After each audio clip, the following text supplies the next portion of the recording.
Hola, soy Fray Sergio Serrano y estás escuchando el podcast La Biblia en un año, donde escuchamos la voz de Dios y vivimos la vida a través del lente de las Escrituras. El podcast de la Biblia es presentado por Ascension.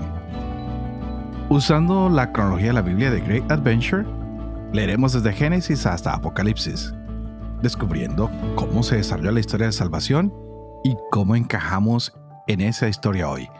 Y hacemos un pare como siempre. Estaremos hoy viendo los días 258 hasta 266 con lo que es el cumplimiento mesánico, y el tema central será el Evangelio de Mateo. Un poquito de descanso después de tan largo tiempo de exilio y ya más adelante continuaremos con lo que se llama el retorno. Pero por hoy saludo al padre Dempsey. Padre Dempsey, muy buenos días.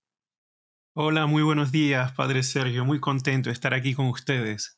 Bueno, qué bueno que estás con nosotros. La gente siempre está esperando este programa. Me preguntan por ti en todos lados. Es más, ya te promocioné para que vayas de profesor a algunos lugares. Como si no tuvieras trabajo. Yo ya dije, el padre Dempsey siempre está listo. Estuve por Oklahoma y te van a llamar. Y estuve por Lafayette, te van a llamar. Así que todo el mundo quiere recibir un poco de todo lo que tú sabes. Y hoy tenemos un evangelio muy importante porque era el favorito de mi padre Santo Domingo. Como buen dominico, él siempre andaba con su libro de Santo Tomás, de Mateo, y lo leía una y otra vez. Y es algo muy interesante porque para nosotros es un evangelio casi que central, ¿no? Me gusta. Y bueno, hoy este nombre de Mateo, regalo del Señor, es lo que vamos a estudiar. Así que, Padre Dempsey, ¿cómo podemos empezar a ver este libro? ¿Qué nos esperan? ¿Qué sorpresas hay? ¿Qué regalos hay con esta bella lectura del Evangelio de Mateo? Y me gusta mucho lo que dijiste del Padre Domingo, Santo Domingo, porque en la tradición de la Iglesia, desde tiempos muy antiguos, Mateo ha tenido siempre una prioridad, cosa muy interesante. Ya hay padres apostólicos, como por ejemplo el famoso Papías de Hierápolis, lo podemos ubicar a comienzos del segundo siglo. Él decía que entre los evangelistas, el primero en ser escrito fue el de Mateo, que fue el apóstol Mateo quien escribió ese evangelio y luego fue difundido. Entonces existía ya dentro de las comunidades cristianas antiguas esta noción especial por Mateo y por supuesto por Juan. Pero los mismos padres apostólicos decían, entre todos los evangelistas, el primero en ser escrito fue el de Mateo.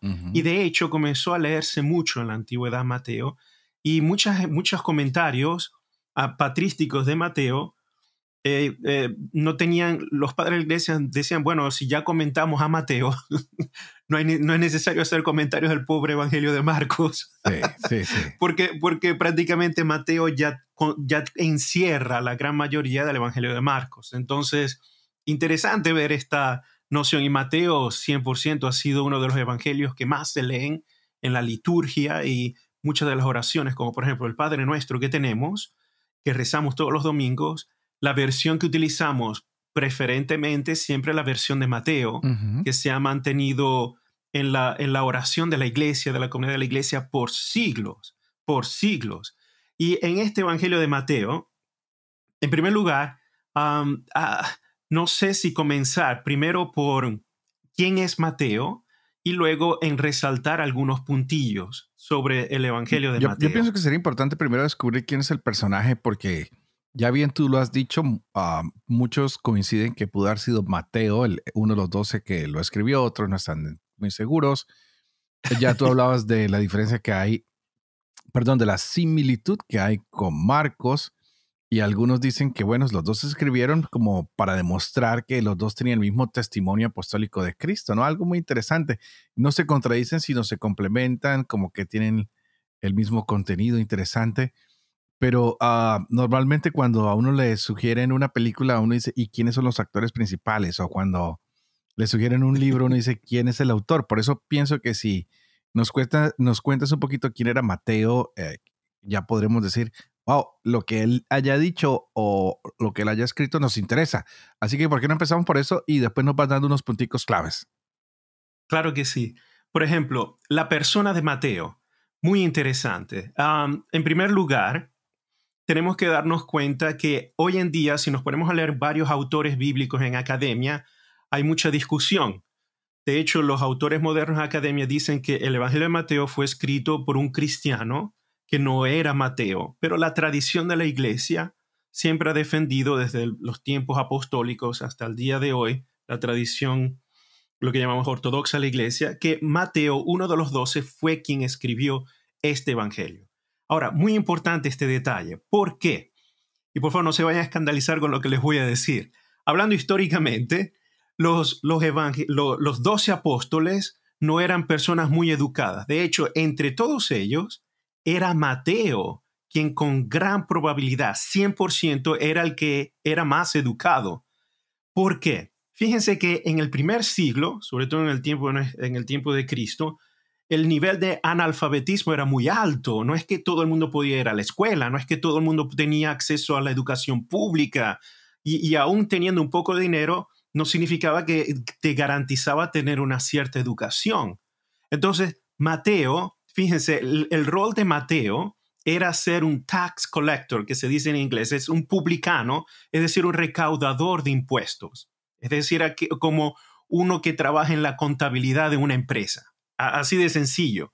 ¿Qué pasa? Fíjense que en el Imperio Romano del primer siglo era muy grande y estaba en expansión. Entonces, ¿cómo pagaba el Imperio Romano esta expansión? ¿Cómo mantenía las legiones? ¿Cómo mantenía toda la estructura del Estado? A través de impuestos. Y como crecía mucho, imagínense que cuando Jesús nació, todo el Imperio Romano ocupaba prácticamente la cuenca del Mediterráneo. O sea, todo el norte de África, la Palestina, toda la parte de Europa, especialmente la parte centro-sur de Europa. Pero es increíble. Entonces, ¿cómo un imperio tan grande mantenía un control de impuestos? Contrataba personas locales en las provincias locales. ¿Y a quién contrataba? Contrataba personas que conocían a la gente, conocía el lenguaje, conocía dónde estaban los ricos, conocía dónde estaba esto. ¿Y qué sucede? Que allí estas personas que contrataban pasan a ser los recaudadores de impuestos. Ahora, ¿qué pasa? Un recaudador de impuestos obligatoriamente tiene que saber leer y escribir, porque tiene que llevar las cuentas, tiene que escribir, tiene que pasar los reportes. Entonces, es sumamente importante este detalle, que no es un detalle, es un detallote. Claro, es la clave. ¿Eh? Entonces, exacto. Entonces, no solo eso, no es solo leer y escribir. Esta persona, que es el recaudador de impuestos, al mismo tiempo tiene que saber varios idiomas. ¿Por qué? En primer lugar, tiene que gestir la situación de la comunidad. En el tiempo de Jesús, en Palestina, el lenguaje coloquial más evidente, más común era el aramaico, pero también con los soldados romanos tenía que usar el latín. Pero aparte de eso, el griego era sumamente importante para la gestión comercial, para hacer reportes. Entonces, con seguridad de todos los apóstoles, Jesús es interesante porque no escoge los más brillantes o los cuchillos más afilados de la cocina, pero entre todos estos cuchillos, el más afilado era el de Mateo. Entonces tenía mucho sentido, incluso para los padres de la iglesia, decir, Mateo fue el primero que escribió, porque es lógico que entre todos, el que tenía el nivel académico, no quiero utilizar esa palabra, disculpen, académico no, el nivel de educación apropiado para escribir un relato, era él. E históricamente aquí no hay para dónde agarrar, aquí no hay discusión, es evidente este detalle. Otra cosa importante es que estos recaudadores de impuestos, por supuesto, eran muy conocidos, aparte de ser los representantes del Imperio Romano, aunque sí eran locales. ¿Qué pasa? Que sabían exactamente quiénes tenían dinero, quiénes no, de dónde venían. Y recuérdense que no había un solo impuesto. E históricamente el Imperio Romano tenía varios impuestos. Tenía el impuesto del grano, tenía el impuesto de la fruta, tenía el impuesto de lo que ganaba cada familia, tenía impuestos de viajes o de transacciones. Había muchos impuestos. Y por supuesto, cada recaudador de impuestos agarraba su comisión, pero esa comisión era debajo de la mesa, es decir, ilegal, no era la que estaba en los libros. Por ejemplo, si yo era el recaudador de impuestos y yo le pedí al padre Sergio, bueno, le debes al Imperio Romano 100 pedazos de plata, entonces yo colocaba en el registro el padre Sergio pagó los 70 pedazos de plata que le correspondían y yo me meto en el bolsillo los otros 30. Ahora imagínense, eso era común y por eso los recaudadores de impuestos en el primer siglo, al menos en la parte de la Palestina, eran conocidos como ladrones públicos, pero no se podía hacer nada. No se podía hacer nada. Y tenían mucho dinero, vivían bien, tenían un estado de vida muy confortable, ¿ok? Muy cómodo. Ujú. Ahora, imagínense estos detalles, ¿ok? Ya tienes una profesión, aunque si la gente del pueblo te odia, y de hecho eso se ve no solamente con el caso de Mateo, se ve a través de todos los evangelios estas alusiones a los publicanos o a los recaudadores de impuestos, que la gente del pueblo los conocía como pecadores públicos porque eran ladrones, ¿no? Por oficio.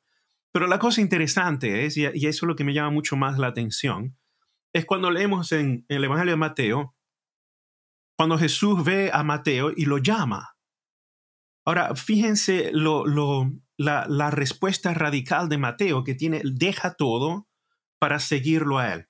Esto no es solamente el dejar el trabajo, es también dejar un estado social alto donde tenías una entrada de dinero que te mantenía a un nivel bastante alto en la sociedad, donde podías tener privilegios. O sea, no es solamente responder a la llamada, sino también lo que implica dejar una vida de privilegio.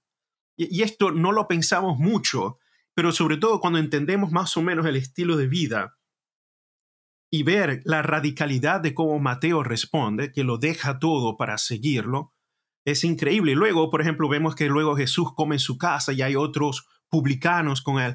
Es interesante ver también la reacción de Jesús, que no siente desprecio, no se escandaliza o no rechaza a Mateo porque es un publicano, con todo lo que implica, con todo lo que implica. No es como nosotros que a veces pensamos hoy, no, Jesús llama a los que son perfectos. En este caso no es así, para nada, ¿no? Y eso es muy lindo, pero fíjense, a mí me llama mucho la atención esto, porque muchas veces hoy en día, cuando alguien le dice, bueno, deja tu privilegio, deja tu vida con todo el dinero que puedas tener para seguir a Jesús de manera radical, Ujú. no, es dura, pero Mateo es uno de ellos, es uno de ellos. Y es interesante, ¿no? Otra cosa que quiero decir aquí es que hay ciertas teorías que dicen, bueno, Mateo cuando escribió el Evangelio de Mateo, lo escribió en arameo y luego lo tradujeron posteriormente en un buen griego. Desafortunadamente, hasta ahora no se ha encontrado en arqueología el Evangelio de Mateo en arameo. Ujú. Hay ciertas especulaciones, pero en arqueología no. Pero no hay duda que desde el principio el Evangelio de Mateo en cuanto a calidad del griego en que se escribe es muy bueno.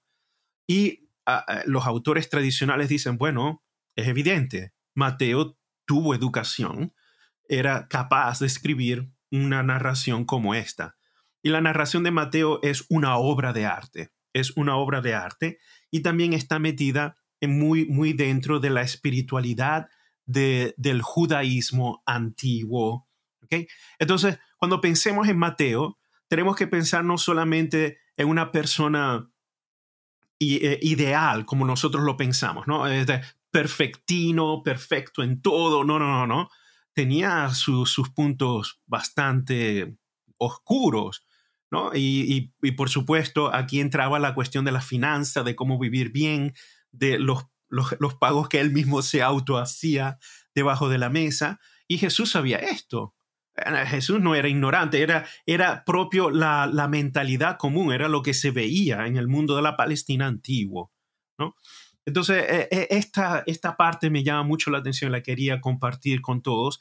Y también yo prefiero, al menos en este podcast, con ustedes, compartir siempre la parte tradicional de lo que propone la iglesia, porque al mismo tiempo, de una u otra manera, es la que nos da más posibilidades para aumentar en la fe.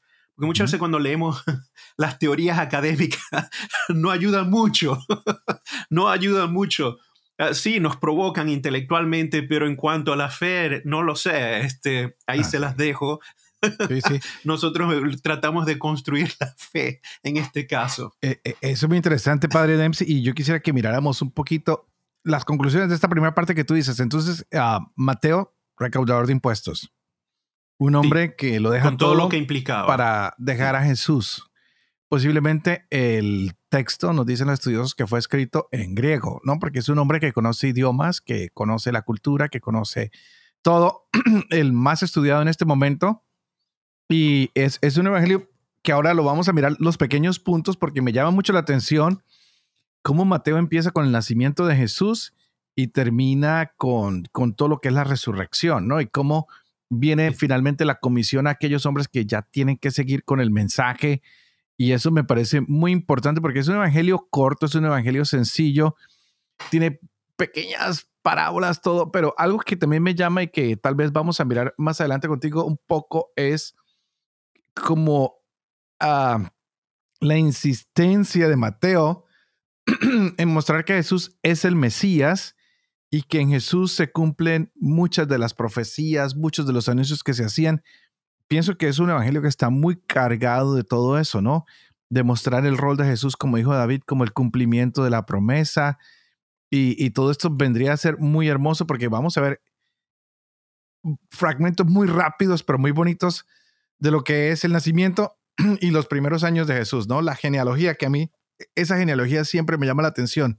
Si pensamos que Mateo no era la mejor persona del universo, tenemos que mirar la familia de Jesús. Tampoco era la mejor familia del universo, ¿verdad? Sin embargo, Jesús nace de ahí. Vamos a ver los inicios del ministerio de Jesús a su precursor, cómo Jesús es bautizado, cómo Jesús es tentado. Vemos también lo que es ya Jesús moviéndose por toda la Galilea, lo que va a encontrarse con gentiles, lo que el famoso sermón del monte o de la montaña que es maravilloso, es un legado para todos nosotros. Y me encanta después ver una colección de milagro, milagro, milagro, milagro, milagro, milagro. Y después coge a los apóstoles, los manda a hacer trabajos y después que regresan les dice, miren, todos para explicar el reino y viene otra vez parábola, parábola, parábola, parábola, parábola para explicar lo que es el reino y todo esto, cómo Herodes se preocupa por lo que está pasando y un Jesús que tiene que irse por otra vez Galilea, Felicia, Decápolis, todos estos lugares y ya viene el momento de que Jesús empieza a ser perseguido y habla de los sí. impuestos del templo, del discurso de la vida en el reino, de las enseñanzas que nos va a dar del divorcio, de que las enseñanzas a través de los niños, algo muy interesante que me llama la atención es que Mateo enfatiza esta historia del joven rico, tal vez era él mismo que sabía esa historia por su condición, ¿no? Adinerada o de recaudador de impuestos. Veremos la pasión, después la muerte y resurrección de Jesús. Es un evangelio que nos hace como un resumen de todo lo que hemos venido estudiando hasta el día de hoy a través del podcast, padre. Así que denos unos punticos que nos ayuden porque esto es como cuando uno tiene esos botes que le dan de cumpleaños y tú lo destapas y ¡fum! Sale un culebrón y lo asusta a uno, ¿no? No, se ve chiquitico, compacto, pero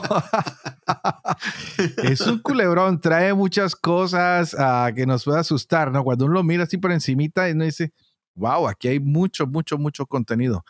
Así que, ¿cuáles serían los Sí. puntos a rescatar? En primer lugar, para poder entender el Evangelio de Mateo, tenemos que tener en cuenta que este evangelista es muy atento, muy sensible a la espiritualidad del Antiguo Testamento. Correcto. Ajá. De hecho, la manera como Mateo presenta a Jesús es que Jesús es casi un maestro de la ley. Es como un rabino, pero es mucho, por supuesto, es Dios encarnado, pero se manifiesta como un rabino especial que se sienta a enseñar. Por ejemplo, el famoso discurso del Sermón de la Montaña comienza que Jesús se sienta y el verbo que se usa en griego es interesante. Cathedroma es como se sentarse en una En el cátedra trono, a sí. enseñar Ujú. y comienza a enseñar solemnemente y sus enseñanzas son reinterpretaciones para entrar verdaderamente en el Espíritu de Dios que se ha manifestado en la ley, que se ha manifestado en el Antiguo Testamento. Importante este detalle. Ahora, cuando tenemos esto bien claro, que Mateo está sumergido dentro de la espiritualidad del Antiguo Testamento, es muy lindo porque los padres de la iglesia decían, bueno, aquí Mateo hace evidente, explícito lo que estaba escondido o latente en el Antiguo Testamento y ahora todo se hace claro, ahora todo está cumplido, ahora todo está lleno, ¿no? El famoso cumplimiento del Antiguo Testamento. Entonces, uno de los objetivos principales del evangelista de Mateo es probar que cada evento de Jesús, que cada palabra, cada acción es un cumplimiento, es una realización de lo que Dios ya había dicho en el Antiguo Testamento. Nosotros hoy, todos los que escuchamos el podcast del grande Padre Sergio, somos cristianos. Somos cristianos. Es decir, ya tenemos fe. Ya para nosotros decir, bueno, Jesús es el Hijo de Dios, Jesús es el cumplimiento del Antiguo Testamento. Para nosotros es como descubrir, es volver a tomar el agua caliente, ¿no? Es decir, desde niños escuchamos esto sin parar. Pero imagínense ustedes, hagamos este ejercicio mental. Imagínense ustedes que estamos en el primer siglo y estamos hablando a una audiencia que es pagana o a una audiencia que no cree en Jesús, solo cree en Yahvé o una audiencia que no tiene ninguna noción del cristianismo, que no tiene ni idea quién es Jesús o nunca ha escuchado el nombre de Jesús. Y nosotros venimos a proponerle, bueno, Jesús es Dios. Dios dirá, ¿y qué estáis diciendo vos? ¿Estáis locos? Perdiste la tuerca, esto es absurdo. ¿Y este de dónde? No, fue crucificado, pero estáis locos. No, es como hoy en día que yo les mencionara Pepe, uno que fue asesinado en la silla eléctrica, es Dios. Me dirán, padre, perdiste la tuerca y tenés que estar hospitalizado. El tornillo y el pedazo, todo. Exacto, suena absurdo, ¿verdad? Ahora imagínense hacerlo en el primer siglo. Por eso el evangelista no solo escribe a su comunidad, sino también es para reforzar la fe de la comunidad, pero también para promover esta fe entre aquellos que no creen. Y tiene que probarlo. Entonces, ¿cómo lo prueba él? ¿Cuál es la técnica que usa Mateo al escribirlo? La técnica es lo que dijo Dios ya en el Antiguo Testamento, que es la Sagrada Escritura, sobre todo en la tradición hebrea, que es muy antigua, tiene que probarlo ahora en el evento de Jesús. Y por eso es tan importante ir construyendo este retrato de Jesús, ¿ok? Con el Antiguo Testamento, que es muy importante. Mateo tiene más de 60 citaciones del Antiguo Testamento de manera explícita e implícita. Más de 60. De entre ellas, 45 citaciones son muy especiales porque las llamamos en teología citaciones de cumplimiento. Y Mateo utiliza una técnica muy particular. Precisamente, ¿cuál es el objetivo? Probar que la voluntad de Yahvé, de Dios en el Antiguo Testamento, ahora se realiza plenamente en esta persona que es Jesús, que en el escándalo para la humanidad murió crucificado, y por eso el énfasis es que la prueba que es verdaderamente Dios es que resucitó y se apareció. Y este es el punto que hace Mateo, es probarlo, diciendo la historia, contando la historia y mostrando los eventos reales, históricos. Aunque sí hay muchos que dicen, bueno, no me quiero meter en eso, pero hay autores hoy en día que niegan la historicidad de Jesús. Pero bien, eso lo dejamos aparte. Nosotros mantenemos la fe. Entonces, fíjense, para darnos cuenta de lo artista que es Mateo. Mateo es un artista, ¿eh? Cuando comienza el evangelio, fíjense que cada evangelista tiene su intuición, cada evangelista escoge una forma como presentar la verdad del evento de Jesús según la audiencia. Y Mateo comienza con una genealogía. Y no es una genealogía hecha así, improvisada. Si ustedes prestan atención, es interesantísimo. No es como nosotros hacemos la lista para ir al supermercado, ¿no? Según se nos venga, la leche, la harina, el azúcar, el pan, el café de Colombia. Oh, importante. Eso, no puede quedar por fuera. Sí, entonces la lista, no, Mateo la piensa muy bien. De hecho, si ustedes prestan atención, aparece la lista y la divide. La divide según las generaciones y los puntos importantes son la generación de Abraham, David, hasta llegar prácticamente a Cristo, ¿ok? Entonces, Abraham, David y luego, por supuesto, Jesús. Son los 3 puntos claves. Y entre cada generación, precisamente, pareciera una fórmula matemática. Hay 14 generaciones. Y ahí comienza a hacerlo. Como ven, no es solo una lista improvisada, es organizada. Y allí Mateo, la cosa interesante es probar que es de la línea davídica para así probar todo el Antiguo Testamento, comenzando con el segundo libro de Samuel, capítulo 7, y todos los profetas, que este Jesús está conectado con la línea davídica. Pero fíjense los detalles que él usa. ¿Por qué? Porque en el mundo rabínico o en el mundo hebreo, una de las maneras para probar tu sangre, tu línea, es precisamente a través de la genealogía. Entonces, es parte de la cultura hacerlo y es importante. Ahora, interesante este otro versículo de los que cita Mateo, ¿no? Cuando el anuncio para el nacimiento de Jesús, como Mateo trata de probar este nacimiento sobrenatural, él cita prácticamente Isaías, una citación que nosotros la tenemos siempre presente, sobre todo para Navidad, ¿verdad? Que prácticamente la toma de Isaías, capítulo 7, versículo 14 en Isaías. Mateo dice, ved que la Virgen concebirá y dará a luz un hijo y le pondrán por nombre Emmanuel. Emmanuel, esa es la citación de Isaías, Emmanuel. Pero el autor matiano sigue más adelante y Mateo da la traducción de esa frase, Emmanuel. Emmanuel de verdad en hebreo no es un nombre. Cuando aparece en Isaías es una expresión, es una frase. Él está con nosotros. Él significa en hebreo antiguo Dios. Dios está con nosotros. Y así lo traduce el autor de Mateo. La cosa importante es, por favor, quiero que lo subrayen. Eso está en Mateo capítulo 1, versículo 23.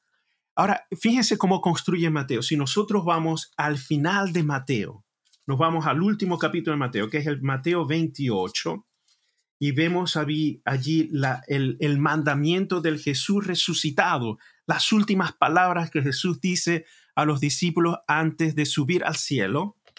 Dice así, comienzo con el Mateo 28, versículo del 19 al 20. Dice, vayan pues y hagan discípulos a todas las gentes, bautizándolas en el nombre del Padre y del Hijo y del Espíritu Santo, y enseñándoles a guardar todo lo que yo les he mandado.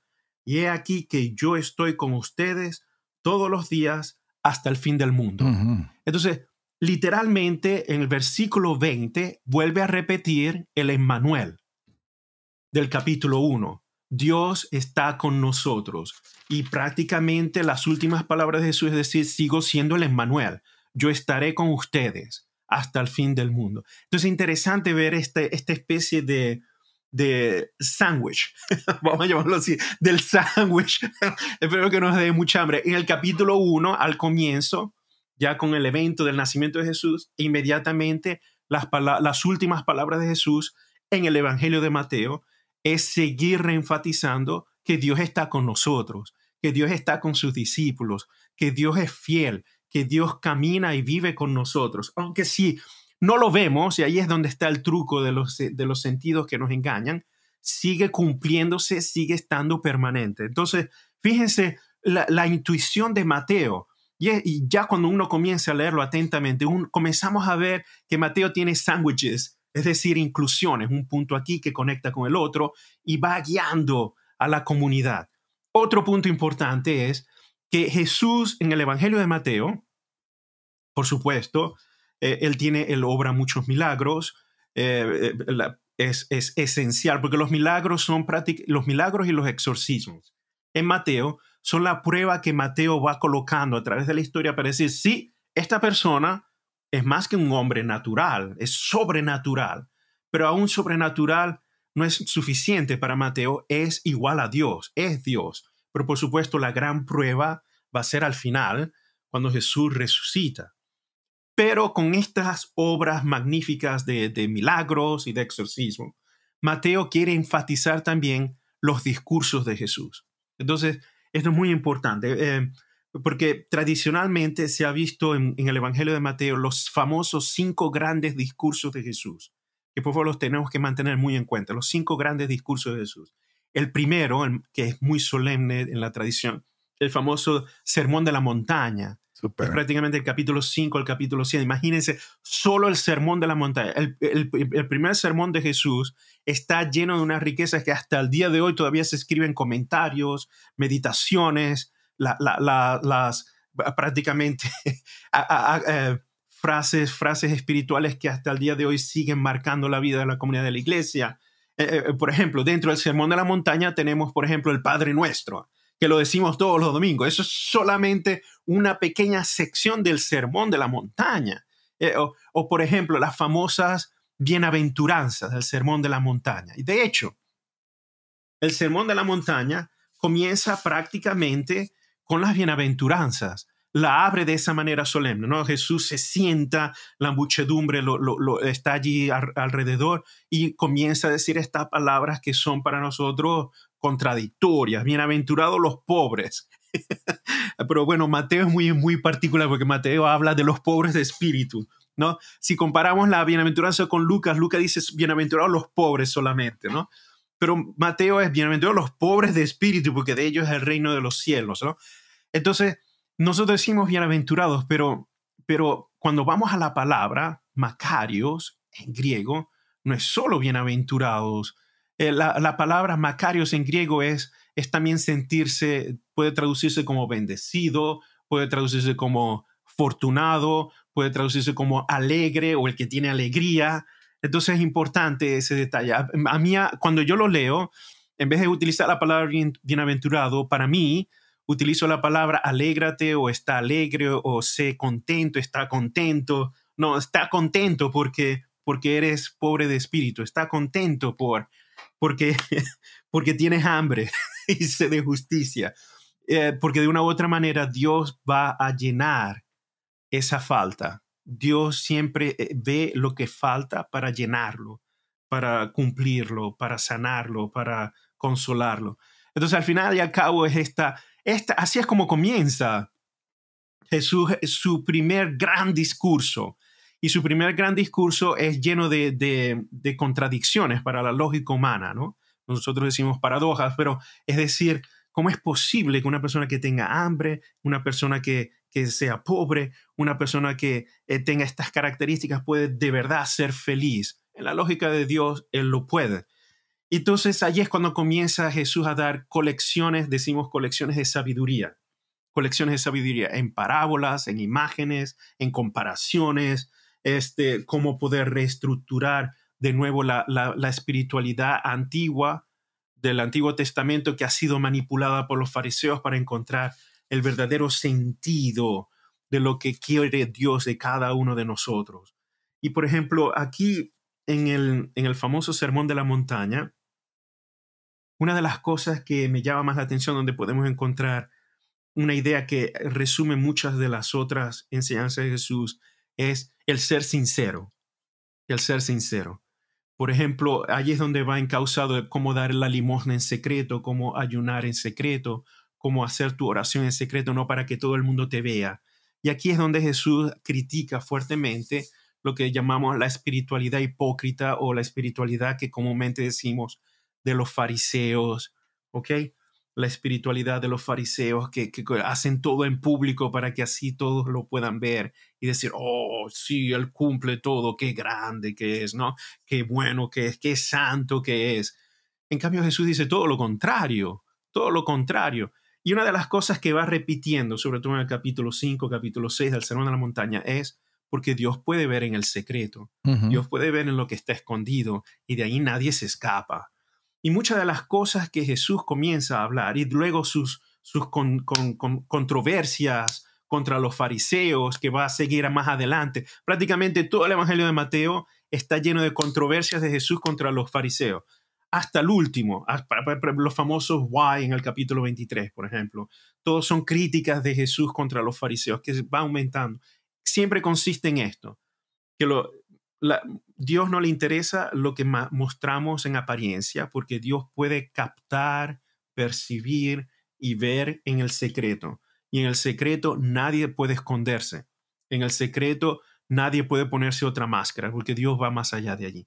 Entonces, esa línea de espiritualidad cristiana se mantiene. E irónicamente, Jesús no es que elimina el Antiguo Testamento, la Torá, al contrario, la hace más radical, mucho más radical, ¿no? Porque, por ejemplo, él dice, no, has oído hablar, ¿ok? O has escuchado, o hemos escuchado, para referirse a la antigua ley, que si deseas que si cometes adulterio es un pecado, pero Jesús va más allá, aún compensarlo ya es un pecado. O cuando has escuchado que no matarás, es el hecho, pero Jesús va mucho más allá, aún diciendo a tu hermano que es un racá, ¿no? Sí. ¿Sí? Ya estás en prácticamente en tela de juicio.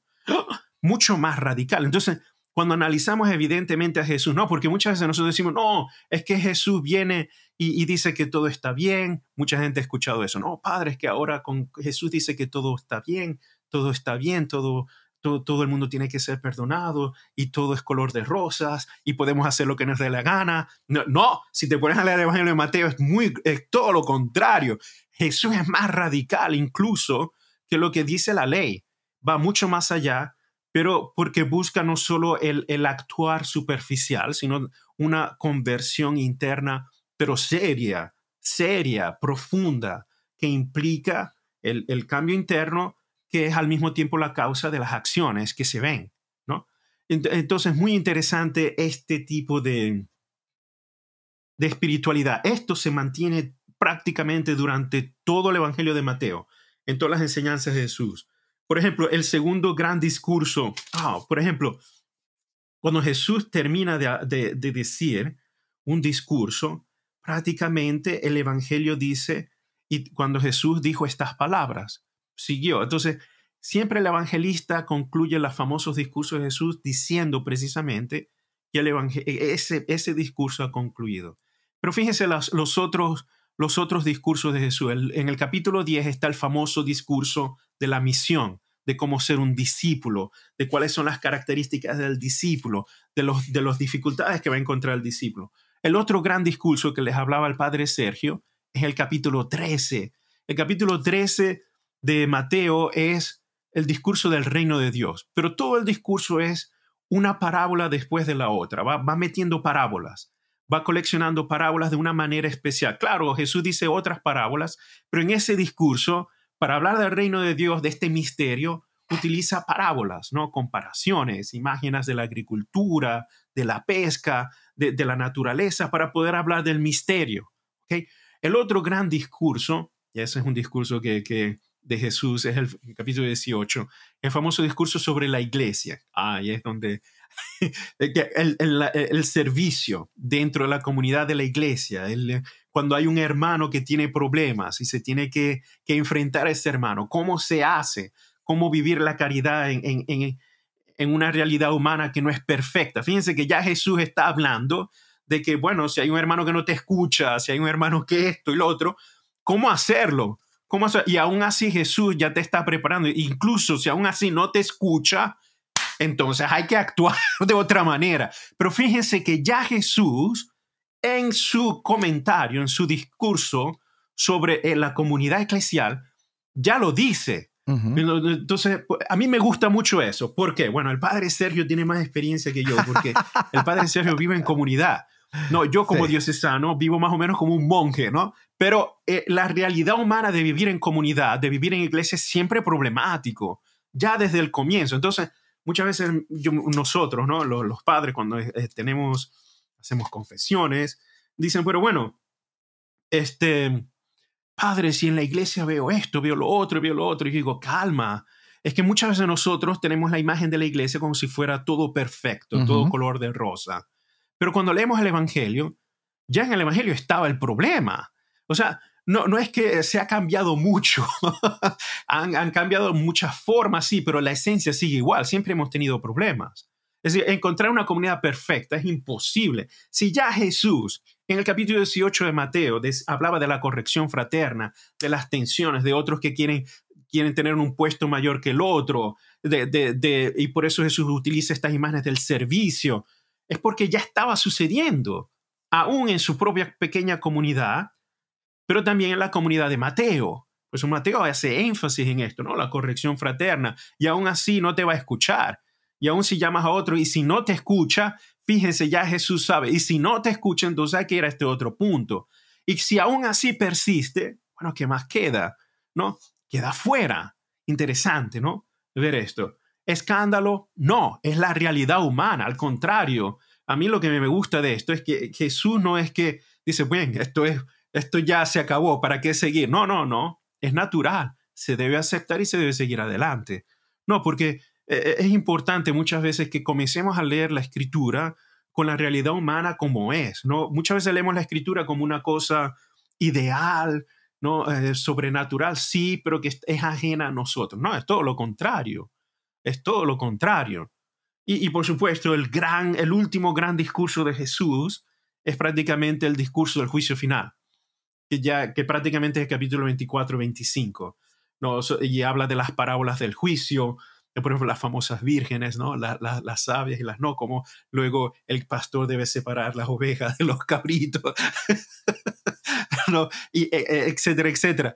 Y habla prácticamente de lo que va a suceder en el juicio final. E inmediatamente termina ese discurso. A partir del capítulo 26 ya comienza entonces la narrativa de los últimos días de Jesús, es decir, de la pasión. Ya comienzan ya los relatos que nos llevan a la pasión, muerte y resurrección. Entonces es interesante ver, muchos autores dicen, bueno, estos 5 discursos de Jesús es una imagen de los 5 libros de la Torá.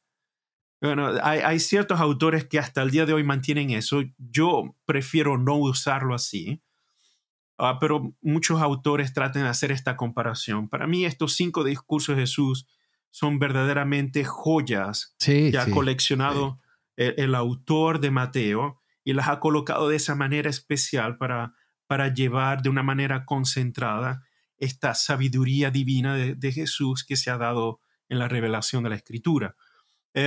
Pero prácticamente con estos 5 discursos tenemos ya 5 columnas en donde se condensa la espiritualidad cristiana antigua y quien enseña a Jesús mismo de manera especial.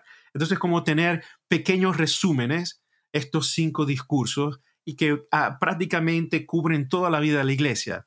El Sermón de la Montaña, todo lo que es la vida espiritual cristiana en general. El sermón del discipulado es cómo ser discípulo.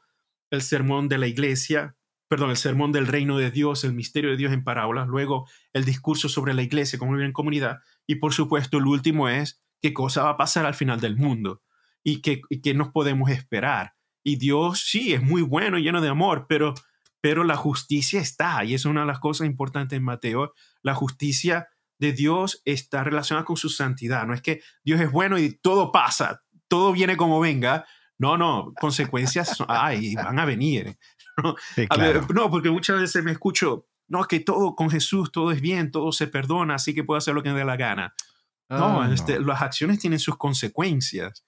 Y el Evangelio de Mateo es muy claro en eso, muy claro. Lucas es más suave, más dulce. Mateo es duro, Mateo. Mateo es duro.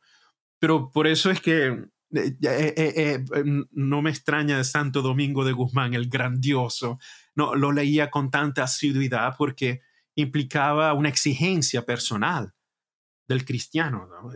para moverse hacia la salvación, ¿no? Hacia el mandato misionero y de predicación, como es prácticamente las últimas palabras de Jesús, ¿no? En el Evangelio de Mateo, que es prácticamente la espiritualidad dominicana. Amén, así es. Padre, me encantó esta división de 5 discursos tan importantes de los que usted nos hablaba, porque muchos teólogos bíblicos y muchos biblistas lo comparan con la estructura del Pentateuco, los 5 primeros libros del Antiguo Testamento. Y nos dicen, mire, aquí en este evangelio se nos presenta como un resumen de lo que es la Torá, como de un nuevo Jesús que viene a renovarlo y a engrandecerlo todo, como tú lo decías. Ya no solo es el problema de estar con la esposa, sino de mirarle, ya desearla, ya nos convierte en todo un problema. Es algo muy interesante que nuestros oyentes van a estar abiertos a todo esto. y quisiera que empezáramos ya a cerrar con unos punticos claves, tal vez, para que la gente esté pendiente de estos próximos días que estaremos presentando este podcast a algo más para en donde se debe centrar la atención, porque iremos del día 258 al día 266 con este evangelio.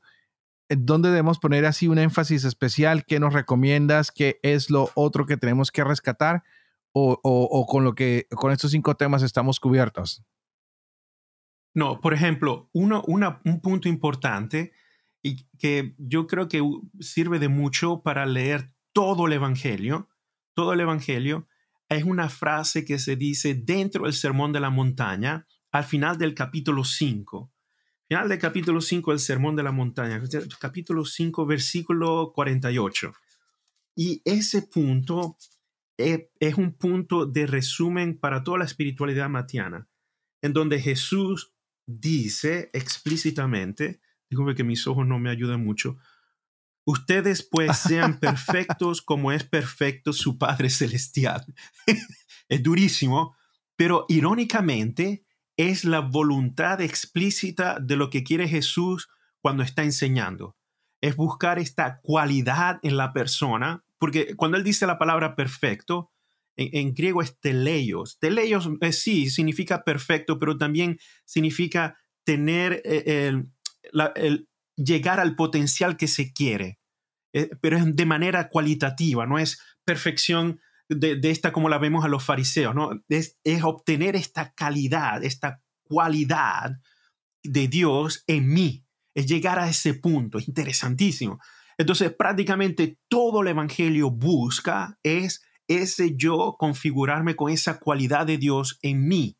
¿Y cómo lo hago? Orando de esta manera, haciendo el ayuno de esta manera, siguiendo a Jesús, el discurso de la misión de esta manera, no apegándome a los medios que tengo, sino a la confianza extrema en Dios. Cómo vivir las dificultades en la comunidad. Literalmente todos los discursos, todas las parábolas de Jesús consisten esencialmente en seguir obteniendo esta cualidad, esta perfección que solo pertenece a Dios, pero en la vida que yo hago todos los días, ¿no? La otra cosa es prácticamente, en otro punto importante del Evangelio de Mateo, es entrar en esta dimensión personal con Dios, en donde yo no me puedo esconder. No utilizar la religión como manipulación de Dios. Una de las cosas que aparece constante en Mateo es la crítica que hace Jesús de los fariseos que utilizan o manipulan a Dios para obtener beneficios, para obtener un estatus, para sentirse los príncipes. De hecho, por eso es tan interesante Mateo como recaudador de impuestos, que deja su estatus, su comodidad, su dinero para vivir exactamente lo opuesto. Entonces tiene sentido, ¿no? Esa otra parte. Y por supuesto, llegar a reconocer que Jesús es verdaderamente Dios y por tanto el mandamiento de Jesús al final, fíjense que nosotros cuando hablamos de mandamientos pensamos en el Antiguo Testamento, pero en el Evangelio de Mateo hay muchos mandamientos que Jesús da. Por ejemplo, en el Sermón de las Montañas o en los discursos de Jesús, Jesús usa imperativos. Hagan esto, vayan y hagan esto, oren de esta manera, usa imperativos. Es decir, son mandamientos, pero son mandamientos de Jesús. Y el último mandamiento de Jesús, al final del Evangelio, de Jesús resucitado, es un mandamiento, es un imperativo de Jesús resucitado que implica que nosotros debemos seguir la misión del Hijo, pero nosotros en nuestras comunidades. Entonces, es un evangelio muy práctico en cuanto que nos exige vivir en comunidad, enfrentarnos a los problemas de la comunidad, pero también es un evangelio muy espiritual que implica yo tener una relación profunda con Dios, quien me ve en el secreto, pero que me exige actuar, me exige ser proactivo. Y con estos puntos, prácticamente cuando comenzamos a leer todo el Evangelio de Mateo, con estas ideas, todo va metiéndose, encauzándose de una manera más clara. No, pero los discursos son el resumen intenso de la espiritualidad de Jesús vista a través de los ojos de Mateo. Entonces, esos 5 discursos son claves, ¿no? Para poder desarrollar todo lo que es la espiritualidad cristiana. Yo sé que usted tiene cuerda para días enteros, pero el tiempo en internet nos está llamando a llegar a un final. Sí. Nuevamente, gracias. Siempre es un placer de que nos des esta gran introducción para empezar este evangelio que es tan rico, que es tan hermoso, que tiene estas 5 secciones que son llenas de valor. Creo que para nosotros, los que estamos siguiendo este podcast, La Biblia en un año, uno de estos grandes paquetes, el del discipulado, es muy hermoso, ¿no? Cómo podemos nosotros hacernos discípulos del Señor, que tenemos que quitarnos, que tenemos que dejar atrás, que cómo podemos movernos. Así que vamos a darle las gracias a todas las personas que nos están escuchando y que nos siguen escuchando. Todavía se pueden seguir registrando en La Biblia en un año. Pásale a tu contacto, a tu amigo, a tu familiar, a tu hermano, a tu hijo, este link y podemos llegar al final. Padre, nuevamente muchas gracias. No, gracias a ti, Padre, por esta oportunidad. Siempre agradecido. Y le pedimos a todos ustedes, a las personas que nos escuchan, que por favor sigan orando por nosotros, por el Padre Dempsey y por mí, porque nosotros indiscutiblemente oramos por todos ustedes para que podamos seguir llevando adelante este proyecto de la Biblia en un año, para que podamos seguir viviendo con fe todo lo que leemos, lo que compartimos con ustedes y sobre todo para que el Padre Dempsey y yo podamos enseñar siempre la verdad y que nosotros también podamos cumplir todo lo que les enseñamos y juntos, Padre, que la bendición de Dios Todopoderoso, que es Padre, Hijo y Espíritu Santo, descienda sobre todos ustedes y los acompañe siempre. Que Dios los bendiga. Amén. Gracias, Padre.